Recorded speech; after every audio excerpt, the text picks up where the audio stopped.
Karena Aceh ini pernah dibawa, diharumkan namanya oleh Raja Iskandar Muda, hingga Aceh ketika itu dipupuk dikenal di Asia Tenggara.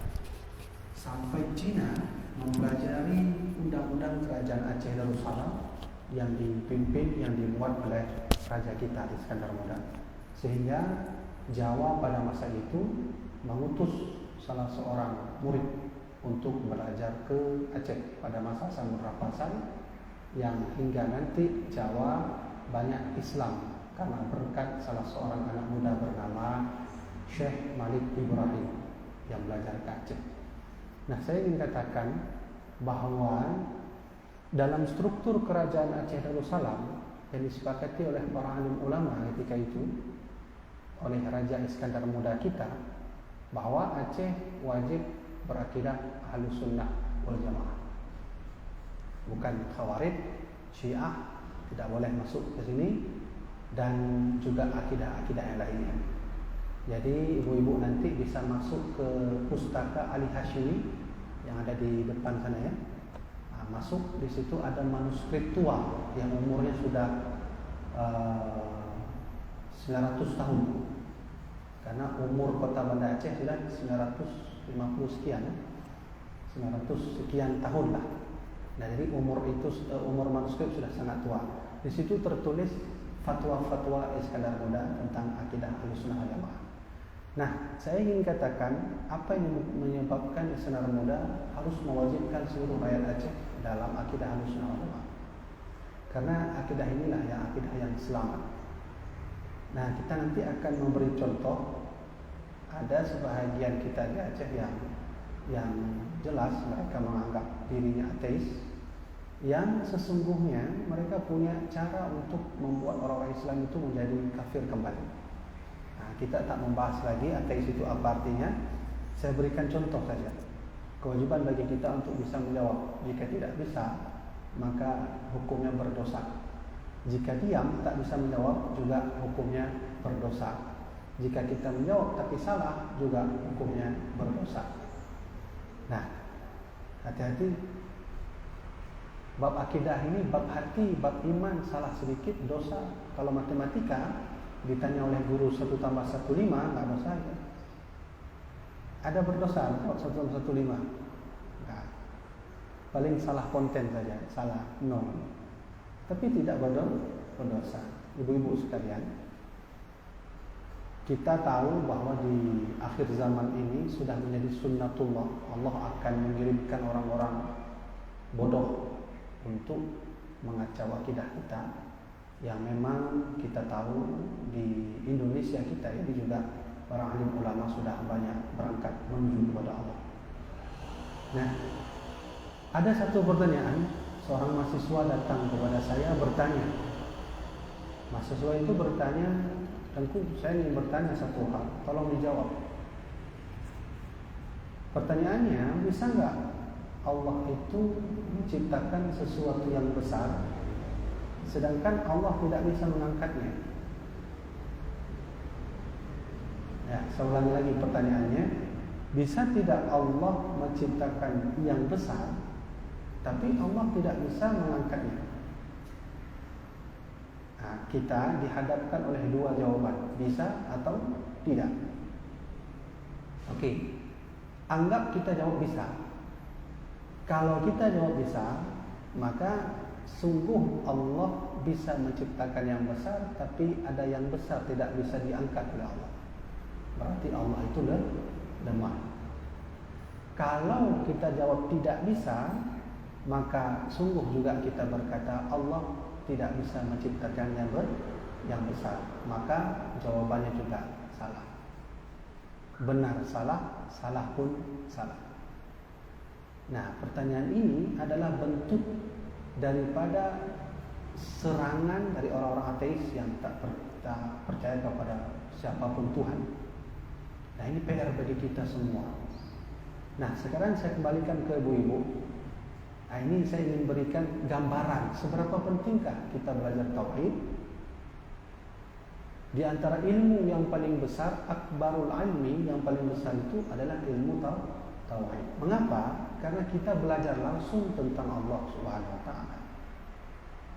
Sekarang saya kembalikan pertanyaan itu. Ini pertanyaan dari orang yang tak percaya pada Tuhan. Nah, bagaimana jawabannya itu? Bisa tidak Allah menciptakan yang besar? Allah sendiri tak bisa mengangkatnya. Kalau kita jawab tidak, salah. Kita jawab benar pun salah. Nah, ternyata tidak semua ada pertanyaan, ada jawaban. Nah, ini salah satu bukti ternyata ada pertanyaan yang tidak ada jawaban.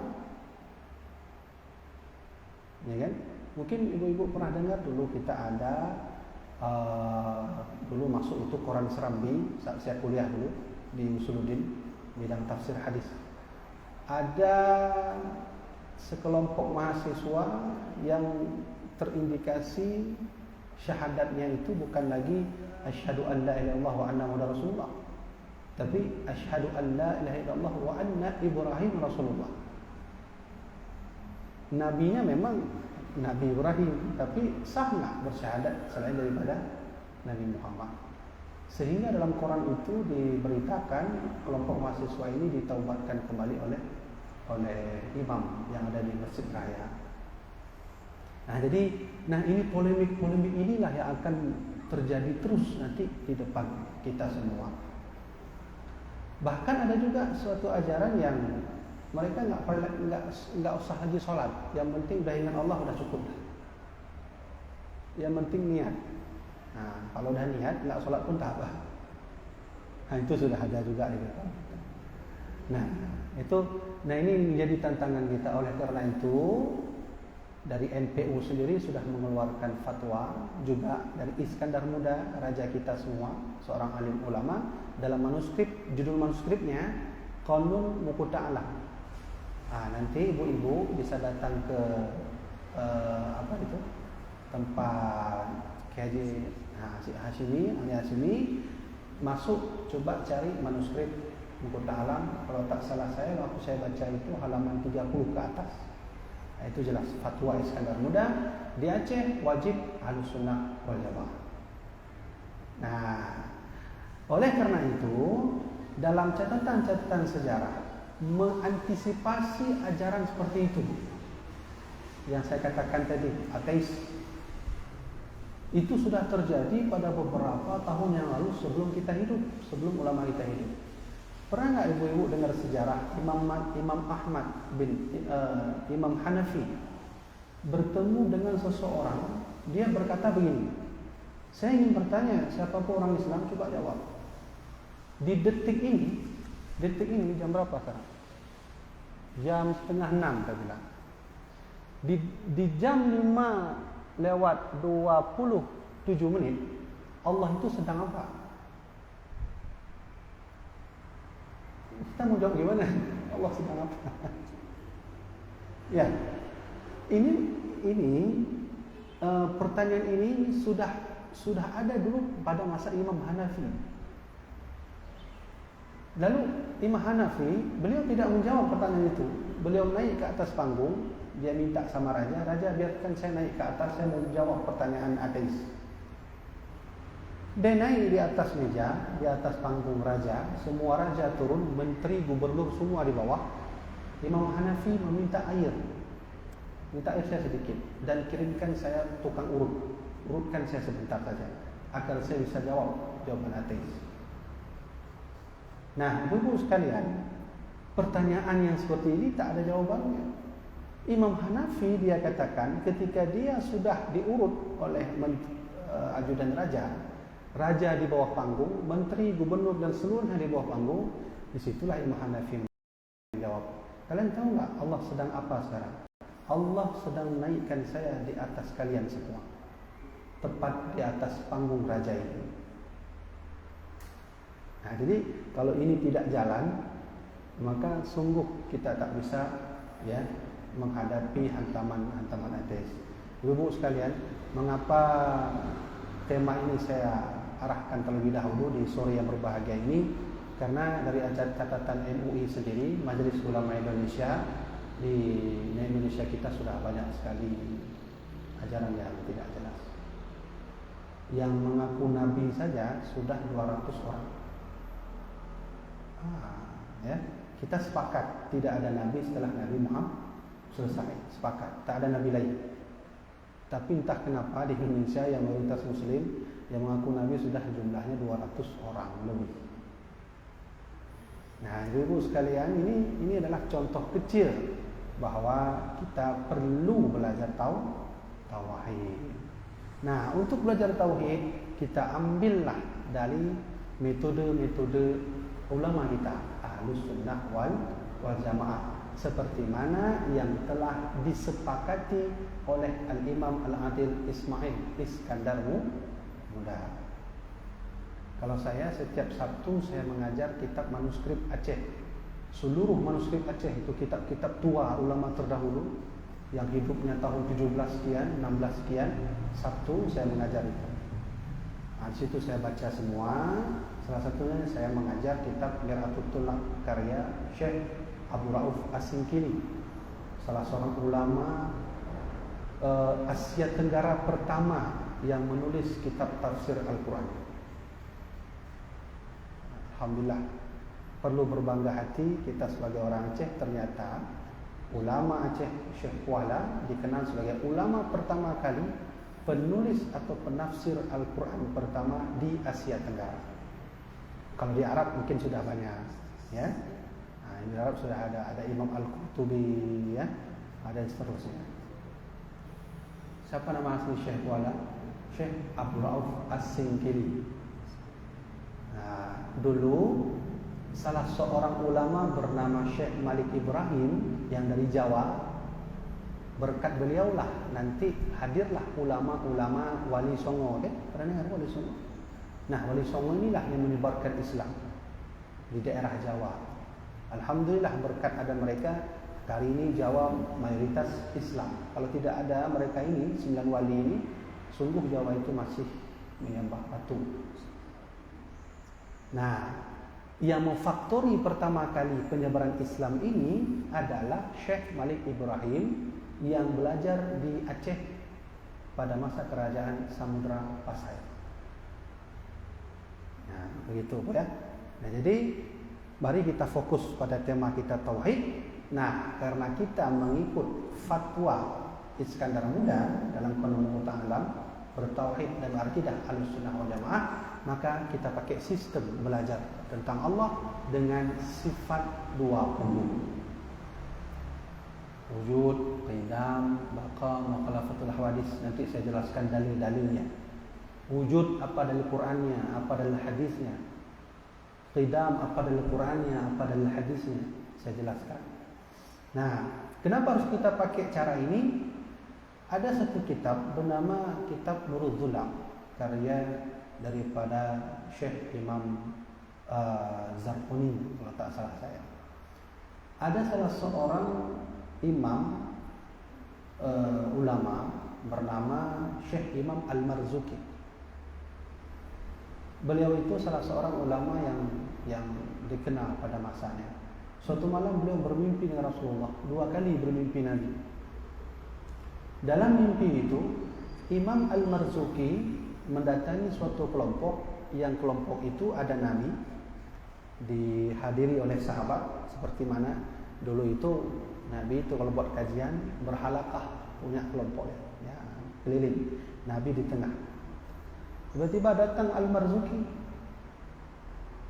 Lalu Nabi melontarkan kalimatnya kepada Syekh Imam Marzuki, "Wahai Marzuki, iqra' manzumat at-tauhid, man hafidaha dakhala al-maqsud, naqala al-maqsud wa dakhala al-jannah." Wahai Marzuki, sini sebentar. Coba kamu hafal syair yang siapa menghafal syair itu niscaya tercapai maksudnya dan dia akan masuk surga. Karena Syekh Marzuki baru bertemu Nabi, Syekh Marzuki nggak bisa jawab. Apa yang saya baca Nabi, saya tak tahu apa-apa. Saya baru sampai, saya tak tahu apa-apa. Duduklah. Ada salah seorang sahabat berkata kepada Marzuki, "Isma' min qawli Rasulillah." Sini, duduk. Isma' min qawli Rasulillah. Coba dengar apa yang Nabi bilang. Duduk. Maka ketika itulah Nabi berucap syair. Siapa yang menghafal syair ini masuk surga. Kata Nabi, ya, abtadi'u bi bismillahirrahmani warrahim ba'da al-islam. Dan seterusnya itu syair itu. Ketika syair itu terucap, dihafallah oleh Syekh Imam Marzuki, maka bangun dari tempat tidurnya, beliau tulis syair itu. Nah, yang nanti syair itu dirangkum dalam satu kitab namanya Kitab Nurul Dhulam. Itu kitab hasil mimpi dengan Rasulullah.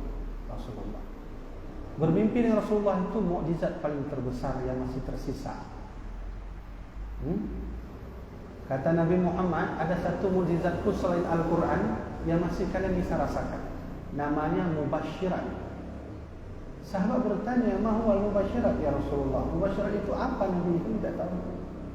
Nabi berkata, ru'yas salihah. Kalau engkau bermimpi denganku, melihat aku secara langsung, maka itulah mukjizatku yang masih tersisa. Namanya mubasyirat. Nah, Kitab Nurul Dhulam itu hasil daripada rangkuman bermimpi Imam Marzuki kepada Rasulullah. Ditulis. Setelah ditulis itu, tutup kitabnya, wallahu a'lam, ditulis oleh beliau, maka bermimpi sekali lagi bertemu dengan Rasulullah. Dah datang. Sekarang itulah Nabi berkata, Marzuki, iqra' mandumat at-tauhid man hafidhaha dakhala al-jannah. Coba hafalkan syair yang telah disebutkan, siapa yang menghafalnya masuk surga. Dimulai oleh Imam Marzuki. Abda'u bi bismillahirrahmanirrahim badi'il islam. Disebut sampai terakhir selesai, maka Nabi mendekati Marzuki. Apa kata Rasulullah? Wahai Marzuki, kau ajarkanlah syair ini kepada murid-muridmu dan ajarkanlah ini, insyaallah engkau akan masuk ke dalam surga Allah Subhanahu wa taala. Nah, syair ini berisi tentang wujud, qidam, baqa, mukhalafatul hawadith, qiyamuhu binafsih, wadaniyah, qudrah, iradah, ilmu, hayat, sama', basar, kalam, qadiran, dan seterusnya sampai mutakan diri. Nah, oleh karena itu di pertemuan yang akan datang kita akan mulai masuk kepada sifat wujud. Saya angkat, insyaallah saya akan rangkaikan sedikit demi sedikit apa dalil hadisnya, apa dalil Al-Qur'annya, bagaimana gambarannya, contohnya, dan bagaimana cara mengamalkannya. Nah, tentang sifat 20 itu sejak dulu sudah diajarkan oleh ulama-ulama kita. Boleh nanti ibu-ibu melihat ada satu tulisan yang ditulis oleh buku, ada buku tebal begini, itu nggak dicetak di Aceh itu. Udah sampai saya cari tak ada di Aceh. Karya langsung Sunan Horgonyu. Pernah dengar Sunan Horgonyu? Pernah ibu kan? Pernah dengar? Sunan Horgonyu. Ibu-ibu sekalian, di wilayah Indonesia cuman Aceh yang tak lagi Belanda turun pada agresi Belanda kedua tahun 1947. 1945 kemerdekaan Indonesia terjadi, lalu terjadilah nanti agresi Belanda kedua. Belanda tak mau lagi turun ke Aceh. Jogja dengan beberapa bulannya dikuasai. Bandung Lautan Api, kan lagu Bandung Lautan Api itu dikuasai oleh Belanda. Kemudian Jayakarta dikuasai oleh Belanda, Aceh nggak bisa. Kenapa agresi Belanda kedua tahun 1947 tak lagi turun Belanda? Karena mereka tahu, mereka sebut orang Aceh ini Aceh Pungo, gila orang Aceh. Gimana tidak gila? Pejuang Islam seperti Cunyadin, perempuan nggak bisa dihadapi 100 orang Belanda. Itu tertulis dalam sejarah ketika penangkapan Cunyadin di atas gunung tahun 1900 berapa itu, 01, 02. Cunyadin dengan keadaan buta matanya, sang pembela Islam, dia sendiri, satu pun Belanda 100 yang datang ke situ tak bisa menyentuh beliau. Aceh Pungo. Maka diutuslah Sunuk Horgonya tadi mempelajari di mana kekuatan orang Aceh. Ternyata kekuatan orang Aceh itu sangat fanatik kepada para alim ulama. Dulu ketika ulama bilang A, B, B. Nah, salah satu kekuatan orang Aceh, mereka mendesain sifat 20 dalam syair-syair khusus perang. Ini dicari Belanda. Sampai hari ini tak ada manuskrip asli. Pernah dengar HPS? Nah, kita jelaskan sejarah. Begitu kuatnya orang-orang Aceh membela agama Islam. HPS itu artinya Hikayat Perang Sabi. Satu syair susunan dari butiran makna sifat 20 wujud kidam baka mukhalaful hawadis disusun, dimasukkan, diatur. Kalau ingin perang, itu nenek kita baca itu. Ketika baca itu, ini apapun yang ada sekeliling jadi senjata. Pegang ini pun jadi senjata. Kenapa? Intan surullah yang surkum, jika engkau menolong agama Allah, Allah menolongmu. Kalau Allah sedang menolongmu, aku saja bisa jadi senjata. Jadi Hikayat Perang Sabi ditulis oleh Tengku Chi Pantikul di atas kapal ketika berangkat haji. Dia tulis syair. Senjata inilah yang dicari Sunuk Horgonya itu. Kenapa orang Aceh kuat? Saya menjelaskan secara kesimpulannya, ada beberapa kekuatan orang Aceh masa dulu yang tidak bisa dihadapi oleh Belanda dengan senjatanya. Salah satunya sifat 50 yang ada hafal. Diakui oleh Belanda. Maka cara menghapus itu, caranya hindarkan masyarakat dengan ulama. Ini strategi Sunuk Horgonya ini. Makanya terjadi perang, beberapa perang, termasuk perang Cumbo di Sigli. Ada orang Sigli sini, orang Pidi. Saya belum sampai lagi ke kampung Cumbo itu. Di situ dikenal sejarah dulu ulama dengan masyarakat sini berperang. Karena faktor David et Impera. Dulu kita belajar sejarah di sekolah. Politik adu domba Belanda berhasil. Bagaimana caranya? Diotak-atiklah tauhid orang Aceh. Dibakar seluruh syair-syair tauhidnya. Sehingga hari ini banyak masih kita lihat orang Aceh sendiri yang mengatakan enggak boleh belajar sifat 20, wujud kidam baka itu tak ada masa Nabi. Ya. Ibu-ibu sekalian, yang akui itu ada senjata orang Islam di Aceh adalah Belanda langsung. Hari ini manuskrip HPS tak ditemukan sedikit pun di Aceh. Di mana kita bisa lihat? Di Belanda. Kalau ada duit, berangkatlah ke Belanda. Bilang saya orang Aceh. Nah, itu diizinkan masuk ke museum Belanda. Nah, kita bisa melihat gambaran. Ternyata tauhid orang-orang Aceh dulu itu tauhid yang betul-betul kuat.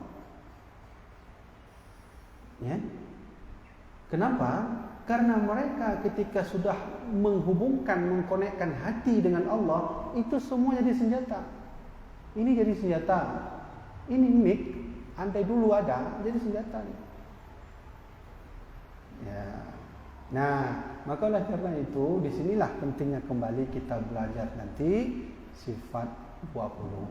Sifat 20 bagi Allah yang wajib, yang mustahil 20, yang jaiz 1. Orang bertanya, apakah sifat Allah 20? Tidak. Tidak ada satupun yang mengetahui jumlah asli sifat Allah. Ya? Allah. Imam Al-Bujuri berkata, salah seorang ahli hadis di Mesir, beliau berkata, la ya'rifullah illallah. Tak ada yang tahu Allah kecuali Allah sendiri. Oleh karena itu jumlah sifat Allah hanya Allah yang tahu. Terus kenapa kita belajar ada 20-20-nya? Itu metode saja. Nah, itu hanya metode. Nah, ibu-ibu sekalian, dari semua penjelasan itu saya ingin simpulkan. Kalau begitu ibu-ibu, alhamdulillah kita orang Aceh harus bersyukur. Nenek-nenek kita dulu berjuang untuk bangsa ini dengan kekuatan iman yang kuat kepada Allah. Apa alatnya? Apa rodanya? Alatnya, rodanya adalah akidah Ahlussunnah wal Jamaah yang sudah ditetapkan oleh raja kita Iskandar Muda. Nama Iskandar Muda itu Ismail. Bukan nama asli Iskandar Muda. Nah, ibu-ibu sekalian, kalau ibu-ibu pernah pergi ke kuburan Iskandar Muda, kalau saya sendiri, saya meragukan itu bukan kuburan beliau itu. Karena Belanda tahu persis bahwa kekuatan orang Aceh itu ketika duduk di samping kuburan alim ulama, dia mengingat kembali sejarah apa yang diperbuat oleh ulama itu, bangkit kembali. Belanda itu sangat tahu bagaimana watak orang Aceh. Kalau tidak disebut Aceh Pungo. Aceh Pungo itu bahasa asli Belanda itu. Bukan bahasa asli bahasa Belanda. Orang Belanda sudah lama tinggal di Aceh. Karena begitu kuat dan keras kepala orang Aceh tak mau tunduk, maka disebut Aceh Pungo. Nah, sampai-sampai ada salah seorang penulis buku sejarah menulis bukunya dengan judul Aceh Pungo, Aceh Gila. Itu kalau salah-salah kita maknai, marah kita. Tapi isi dalamnya itu tentang perjuangan orang-orang Aceh.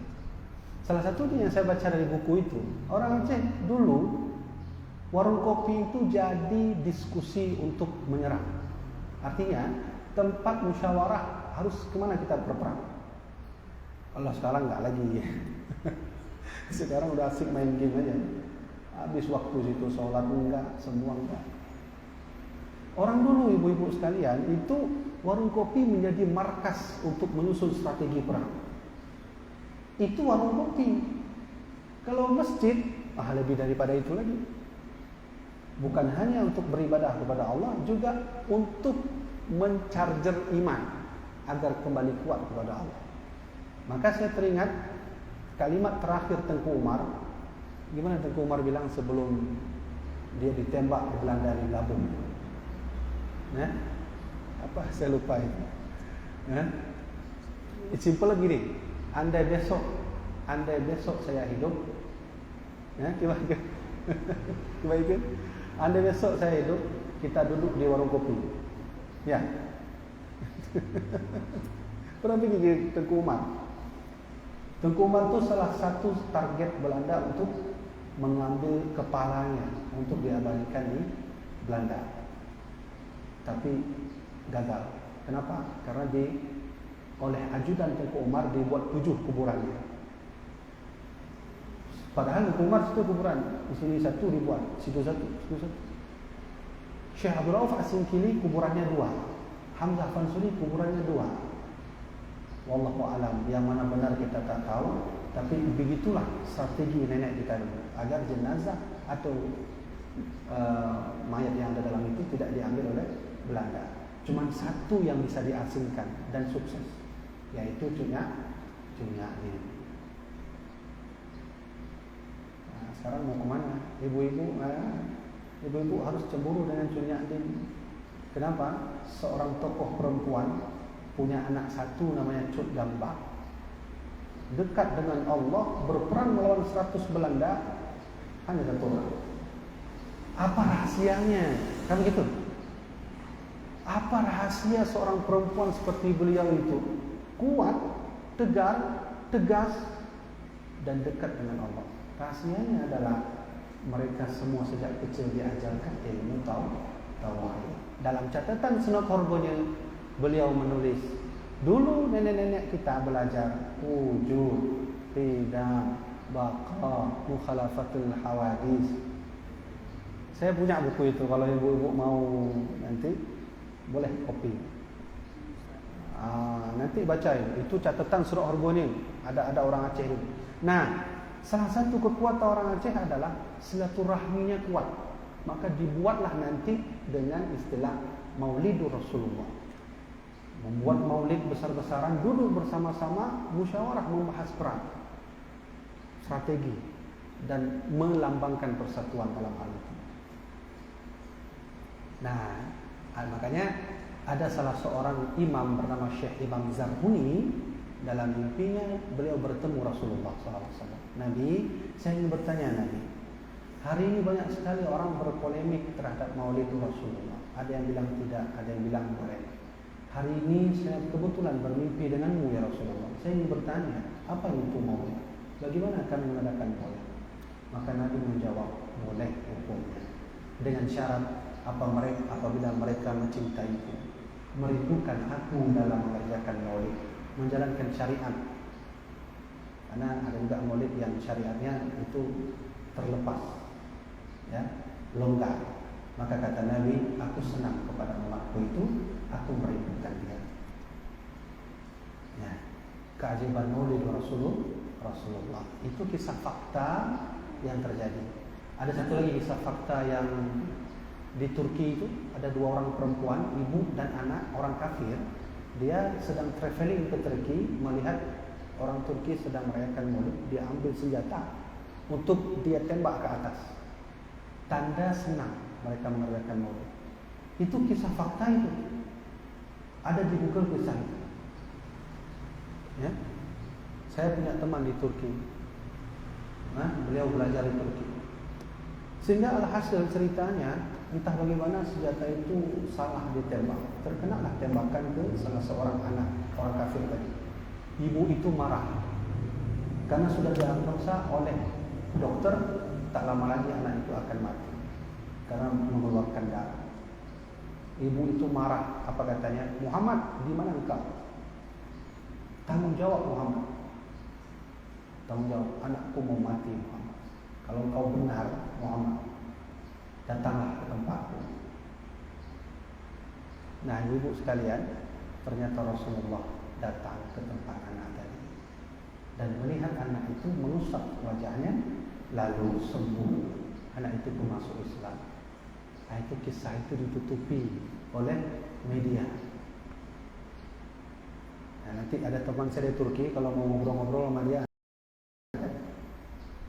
ya kan? Nah, ini saya mau bilang sebenarnya ini juga kekuatan orang-orang kita dahulu. Nah, mari kita fokus kembali. Kalau begitu ibu-ibu sekalian, nanti kita akan belajar lebih dalam wujud, qidam, baqa dan seterusnya dengan sifat-sifat para nabi, sifat para rasul yang wajib dan mustahil. InsyaAllah kalau tak ada halangan, kita akan bertemu pada Sabtu ini, Sabtu depan. Nah, saya rasa mungkin ini hanya pembukaan yang kedua. Kemarin pembukaan juga, ini yang kedua.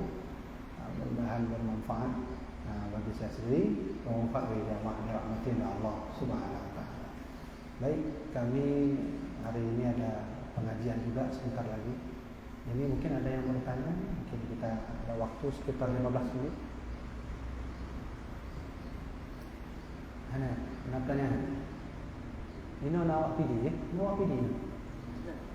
Nah, lu kena tanya orang empat daerah Cumbuknya. Lampung Cumbuk, nak Lampung Cumbuk. Kalau orang Aceh Selatan ada? Ada. Kalau ada berarti sekampung sama saya. Sekampung sama saya. Di PD. Lewat masjid. Ini teman saya bilang ya, tapi saya belum masuk lagi. Lewat masjid apa tu? Hah? Oh, Lamlo belok kiri. Daerah PD ya. Kemana? Arah Kemala. Oh, tu lewat PD ya. Oh, benar. Hana. Oh, tapi Hana. Berarti yang empat daerah dia. Nah, itu ternyata ibu-ibu sekalian, belajar sejarah itu perlu juga, ya kan? Karena hampir 45% Al-Quran berisi sejarah. Untuk apa sejarah? Untuk apa sejarah itu ceritakan? Karena sejarah akan membangkitkan kembali keimanan kita kepada Allah dan juga bisa membela agama Allah. Wa kullan naqussu 'alaika min amba'ir rusul. Muhammad dalam Al-Quran Allah menceritakan, demikianlah Muhammad, ku ceritakan kisah Nabi Ibrahim, Nabi Musa, Nabi Isa, Nabi Adam, Nabi Ismail ku ceritakan Muhammad, ma nusabbitu bihi fuadak, agar hatimu itu tentram. Ya. Presiden kita juga pernah berkata, jangan sekali-kali tinggalkan sejarah. Sejarah bisa merubah bangsa, sejarah juga bisa merusak bangsa. Ya, jadi nanti insyaallah kajian kita walaupun tauhid kita masukkanlah 10 atau 15% sejak sejarah. Kaji mana? Mana? Wallahu a'lam juga. Mana ni? Mana? Napa ya hana? Ba online hana? Kaji. Si hana. Kaji ibu sekalian, jemaah rahmatillah Allah, saya rasa mungkin sampai sini saja ya. Maaf saya telat, kami ada acara tadi di Sabang ini baru sampai. Ini lanjut lagi, belum pulang lagi. Orang-orang kalau dekat dengan kita ada bau badan tu lah, ada maklum. Oh, ibu nggak bilang, kalau bilang saya bawa oleh-oleh. Ya, oleh-oleh Sabang itu kan, kue. Ada teman saya bilang untuk apa beli lagi di Aceh, di Bandar Aceh sudah ada. Yang nggak ada satu, yang ada dijual sana nggak dijual sini. Salah Sabang. Ya, nanti ibu-ibu mau Sabang beli oleh-oleh, jangan oleh-oleh kue itu di sini juga ada. Salah Sabang. Pelabuhan itu ada. Salah Sabang.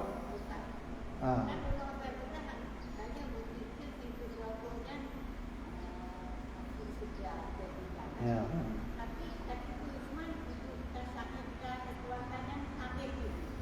Mana cara? Gedanya kan sekedar tahafai wujud, kidam, bapa. Kan sekedar tahafainya, tapi juga gedanya harus belajar ilmu.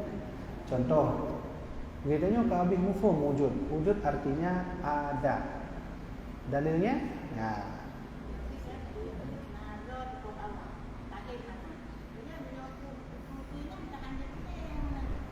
Oh, nak pun untuk baca-baca dia. Ini dah belajar itu.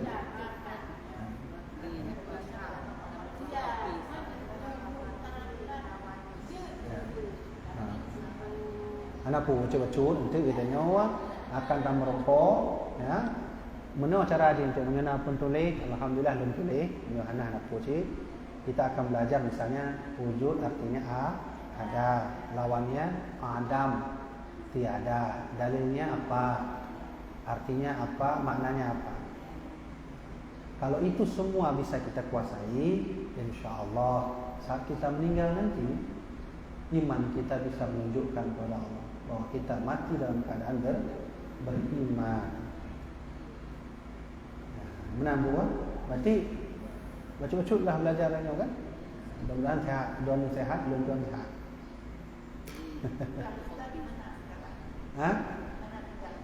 Saya di rumah ayah saya almarhum di Lamren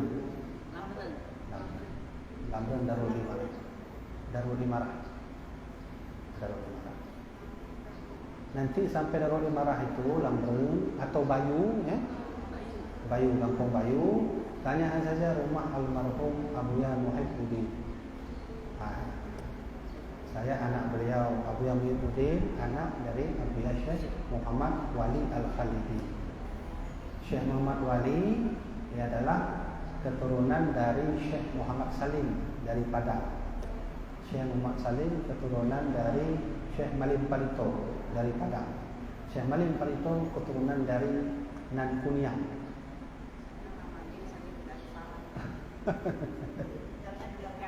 Saya di Ibu lawa aja ya. Oh di Mangge. Oh bisa bahasa Jamin? Bahasa Jamin bisa? Nggak bisa. Bahasa Aceh Selatan, bahasa Jamin. Oh gitu ya. Baiklah ibu ya. Anak dia, langsung bukan? Nanti baca-baca hafalnya, nah. Baik ya. Kalau tak ada lagi, sedikit lagi saya ingin beri informasi. Saya tulis buku, judulnya adalah Mengenal Allah Melalui Akal. Jadi kalau kita lihat cara Nabi Ibrahim mengenal Allah. Nabi Ibrahim itu saat melihat bintang dia akui itu Tuhannya. Besok nampak bulan, wah itu bintang bukan Tuhan saya, ini lebih besar lagi. Besok nampak matahari, wah ini lebih besar lagi. Jadi Nabi Ibrahim mengenal Allah itu beliau berfikir, melihat alam semesta, melihat sekelilingnya. Nah, saya buat buku bagaimana caranya dengan ilmu biologi, ilmu fisika, ilmu matematika, ilmu geografi, ilmu astronomi, ilmu antropologi, kita bisa mengenal Allah Subhanahu wa taala. Karena hakikat yang berasal dari Allah tentu ada pesan yang dititipkan oleh Allah untuk mengenalnya. Nah, kalau mau buku itu ada, nanti saya bawa ya. Kalau ingatkan nanti. Hah? Nggak usah fotokopi, ada yang asli.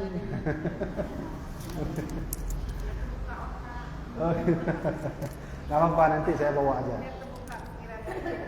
Ya, saya bawa aja. Boleh. Ada yang asli. Saya ada yang aslinya juga, maksudnya. Udah saya cetak. Ada cetak. Nggak apa-apa, saya bawa ya. Saya bawa. Nanti terserah mau beli, boleh, enggak boleh. Oh iya. Tebal dia. Tebal. Enggak mahal, 65 ribu. Tebalnya di segini lah. Aduh kan? 65. 65.